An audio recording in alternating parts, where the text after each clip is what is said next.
दोस्तों, क्या आप जानते हैं महाभारत युद्ध का भविष्य जानने वाले पांडवों में से सबसे छोटा भाई सहदेव के बारे में, और आखिर उन्हें क्यों त्रिकालदर्शी कहा जाता था। जय श्री कृष्ण। दोस्तों, स्वागत करता हूं आप सभी का मेरे एक और नए वीडियो में। दोस्तों, वीडियो इंटरेस्टिंग होने वाली है, इसलिए वीडियो को पूरा देखिएगा। चलिए टाइम न वेस्ट करते हुए वीडियो को शुरू करते हैं। महाभारत के पात्रों में सहदेव का विशेष स्थान है। वे पांडवों में सबसे छोटे थे, लेकिन उनका ज्ञान और त्रिकालदर्शिता बहुत महत्वपूर्ण थी। त्रिकालदर्शी होने के कारण उन्हें भविष्य, वर्तमान और अतीत का ज्ञान मालूम था। भगवान श्री कृष्ण ने सहदेव को यह आदेश दिया था कि वे महाभारत युद्ध के बारे में किसी से न बताएं, क्योंकि उनका ज्ञान भविष्य की घटनाओं को प्रभावित कर सकता था। श्री कृष्ण को डर था कि यदि सहदेव ने भविष्य की घटनाओं के बारे में किसी को बता दिया तो इससे युद्ध के घटनाक्रम में विघ्न पड़ सकता था और इतिहास की दिशा बदल सकती थी। इस कारण भगवान श्री कृष्ण ने उन्हें श्राप दिया कि यदि उन्होंने महाभारत के बारे में किसी को बताया तो उनकी मृत्यु निश्चित हो जाएगी।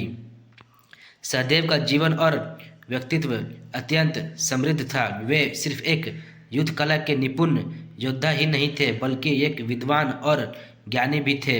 उन्हें द्रोणाचार्य से धर्म, शास्त्र, चिकित्सा, ज्योतिष और अन्य विद्याओं का गहन ज्ञान प्राप्त हुआ था। द्रोणाचार्य के मार्गदर्शन में उन्होंने न केवल युद्ध कला में दक्षता प्राप्त की, बल्कि शास्त्रों और चिकित्सा शास्त्र में भी गहरी रुचि ली। सहदेव का ज्ञान केवल युद्ध तक सीमित नहीं था, बल्कि उन्होंने जीवन के अन्य पहलुओं पर भी गहरा अध्ययन किया था। यही कारण था कि वे महाभारत के युद्ध के बाद भी बहुत सम्मानित माने जाते थे। सहदेव रथ युद्ध में भी निपुण थे और उन्होंने युद्ध के मैदान में अपनी युद्ध नीतियों के साथ पांडवों की ओर से महत्वपूर्ण भूमिका निभाई थी। उनका रथ तेज था और वे युद्ध में अपनी रणनीतियों के द्वारा पांडवों की विजय में सहायक होते थे। इसके साथ ही सहदेव ने भविष्यवाणियों के आधार पर कई युद्ध की घटनाओं का पूर्वानुमान भी किया था। उनका यह विशेष गुण अर्थात त्रिकालदर्शिता उन्हें एक अद्वितीय स्थान दिलाता है। सहदेव के नाम से 3 महत्वपूर्ण ग्रंथ भी जुड़े हुए हैं जो उनके ज्ञान को प्रकट करते हैं। पहला ग्रंथ व्याधिसंध विमर्दन था, जिसमें चिकित्सा और रोगों के इलाज से संबंधित ज्ञान था। दूसरा अग्निस्त्रोत था, जो अग्नि और उसके उपयोग से संबंधित था। तीसरा ग्रंथ शकुन परीक्षा था, जिसमें सहदेव ने शकुन और भविष्यवाणियों का विश्लेषण किया था। ये ग्रंथ उनके ज्ञान और विद्वत्ता के प्रमाण थे।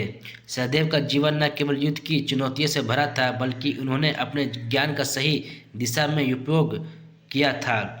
महाभारत के युद्ध में उनकी महत्वपूर्ण भूमिका के बावजूद उनका चुप रहना और अपनी त्रिकालदर्शिता के बारे में किसी को न बताना उनके व्यक्तित्व का एक गहरा पहलू था।